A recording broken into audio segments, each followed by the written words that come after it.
Faly miarabantsika rehetra indray rakizy. Ary faly indrindra indray androany hanolotra tantara mahafinaritra sy mahavariana ho anao. Enoy tsara ary. Jesosy ilay vehivavy Samaritana.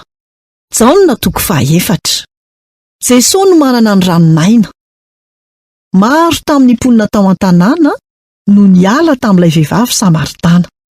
Izy rehetra dia nanondro ahy, tahaka ny hoe tonga lafatra ny zavatra rehetra eo amin'ny fiainana.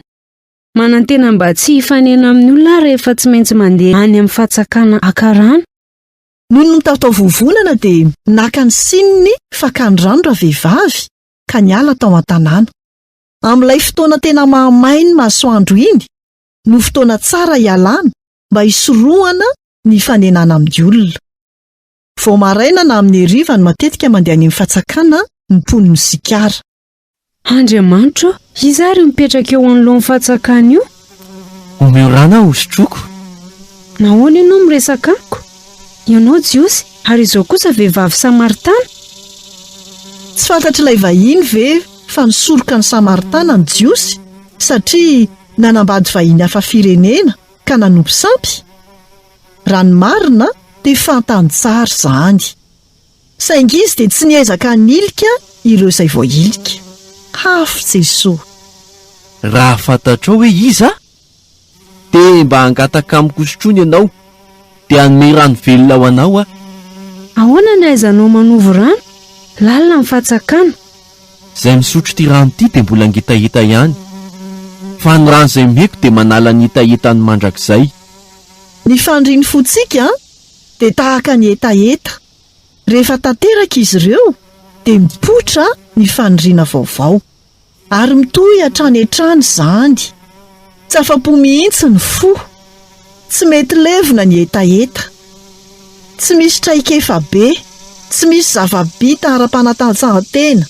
Tsy misy namana tsara na zavatra hafa afaka manala izany hetaheta izany. Io hetaheta eo amin'ny fiainana io dia tsy ho feno raha tsy amin'ny alalan'ilay mipetraka eo amoron'ny fatsakana ihany. Na tsapy izany ilay vehivavy. Omeo amin'izany rano izany a, dia tsy voatery andeha eto amin'ity fatsakana ity intsony. Mandehana alao ny vadinao. Tsy manambady a. Fantatro fa efa nanambady indimy ianao, ary tsy vadinao ilay lehilahy irahanao ankehitriny. Fantatr' Jesosy zavatra rehetra momba azy, nefa tsy niezaka nanalavitra azy izy. Andriamanitra naniraka anao, fantatro fa ho avy ny mpamonjy. Zany no izy. Namela ny fahotany Jesosy ary nanome azy fiainana sambatra vaovao. Feno hafaliana ilay vehivavy ka nandao ny sininy ary niazakazaka nakany an-tanàna. Nanasa ny rehetra anatona an Jesosy izy. Asaina ihany koa ianao afaka manatona an Jesosy ianao. Dia azonao atao ny miteny toy ny lazain'ny mponina tao sikara hoe: mino an Jesosy ankehitriny, tsy noho ny filazanao ihany ny nonay, fa ny tenako mihitsy ny nahita azy. Izy tokoa mpamonjy izao tontolo izao. Izay indray no anjara hafatra ho antsika tamin'ity anio ity.